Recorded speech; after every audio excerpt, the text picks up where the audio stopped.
अरे बहू रानी तो सारा सारा दिन कमरे में बंद रहती है, कोई काम भी नहीं। मैं तो बोर हो जाती हूँ, क्या करूँ। तभी मीना की सहेली रीना उससे मिलने आती है। अरे मेरे घर का भी यही हाल है, बेटा ऑफिस और बहू कमरे में बंद, समय काटे नहीं कटता। लेकिन अब सच मानो तो वक्त ही नहीं है कि वक्त से रोटी भी खा लूं। अरे बहन, मुझे भी बता दे कौन सा जादू चलाया है। मैं भी अब जिंदगी के बचे कुचे दिन आराम से काट लूं। दीवारें देख देख कर तो बोर हो गई हूं मैं। रीना मीना को एक स्मार्टफोन देती है। ये ले, ये है वो छड़ी जो जादू करती है। इसमें मैंने तेरा फेसबुक अकाउंट भी बना बस अब यहाँ दोस्त बना और सबसे बातें कर। सास को पहले तो उतना समझ नहीं आता है, लेकिन धीरे धीरे वो उसकी आदत डाल लेती है। माँ जी जल्दी से खाना खा लीजिए, मुझे थोड़ा काम है। अरे तू जा, मैं खा लूंगी, अभी वक्त नहीं है। और सासू माँ मोबाइल में मुंह गड़ाए जवाब दे देती है। बहू समझ ही नहीं पाती और वहां से कमरे में चली जाती है। अचानक सास को किसी प्यारी पिंकी की फ्रेंड रिक्वेस्ट आती है। अरे वाह, ये तो कोई प्यारी सी लड़की लगती है, बात करती हूँ। सास फ्रेंड रिक्वेस्ट अपनाकर बात करने लगती है। अब क्या था, सास सारा दिन उस सहेली से बात करती। अपनी सास फोन पर ही सरगड़ाए।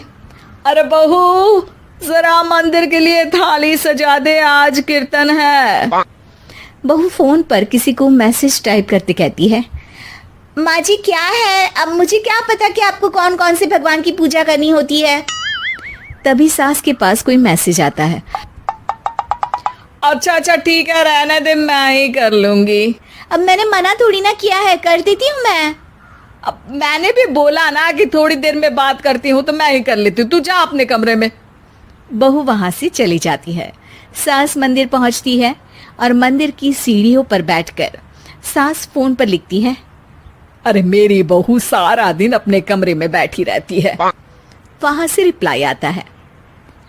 मैं आपकी बहू को तो जानती नहीं हूँ, लेकिन हाँ एक बात है, हो सकता है आपने उसे ताने दिए होंगे या फिर उसका दिल दुखाया होगा। ऐसा करने पर बहुओं का मन ससुराल से हट जाता है। याद रखिए, बहू और बेटी में फर्क होता है। सास घर जाती है और बहू से बड़े ही प्यार से बात करती है। उसके लिए खाना बनाती है, उसे गिफ्ट में साड़ी भी देती है। जिसके बाद अगले दिन, माँ जी चलिए, आज मैं भी आपके साथ मंदिर चलती हूँ।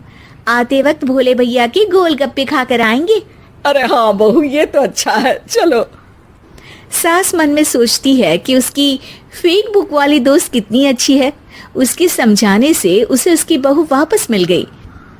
वो बहू को अपनी दोस्त के बारे में बताने का सोचती है, लेकिन फिर मेरी सास मुझे नौकरानी समझती है, एक गिलास पानी तक खुद नहीं लेती। मन तो करता है कि बोल दूं, मैं बहू हूँ, कोई नौकरानी नहीं। वहां से रिप्लाई आता है। देखो, तुम्हारी सास को तो मैं भी नहीं जानती, लेकिन वो बुजुर्ग होंगी। पूरा जीवन उन्होंने घर गृहस्थी चूल्हा चौका में निकाल दिया। और फिर तुम ये भी मत भूलो कि जिस पति पर तुमको इतना गर्व है, उसे भी शिक्षा उन्होंने ही दी है। तो जिसने तुम्हें इतना दिया, क्या तुम उनकी थोड़ी सी सेवा नहीं कर सकती? बहू भी अगले दिन से सास का सारा काम करती, उनके पैर दबाती, उनका ख्याल रखती, उनके साथ घूमने जाती। एक दिन सास, बहू ये लो मेरा हीरे का हार। पहले तो सोचा था कि अपनी बेटी को दूंगी, लेकिन आज जब मेरे हाथ पैर में दर्द था तो तुम मेरा साथ दे रही थी। समय पर खाना पानी देकर तुमने ही मेरा बुढ़ापे में साथ दिया। उसके हिस्से का बहुत कुछ मैं उसे दे चुकी हूँ, लेकिन ये अब तेरा।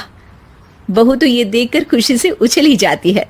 वो सास को गले लगाकर कहती है, माँ जी आज सच में क्या कहा, जिसने मुझे आपसे वापस मिलवा दिया, वरना मैं तो हमेशा आपको गलत ही समझती। मैं तो सोचती थी काश वो एंजल प्रिया मेरी सास होती। क्या नाम लिया बहू? एंजल प्रिया तेरी फेसबुक फ्रेंड है? हाँ माँ जी, वो बहुत अच्छी है। उन्होंने ही मुझे बताया कि सास की कीमत क्या होती है। अरे बहू, कहीं तू प्यारी पिंकी तो नहीं? जी माँ जी, मैं ही हूँ प्यारी पिंकी। क्यों? सास बहू को गले लगाकर कहती है।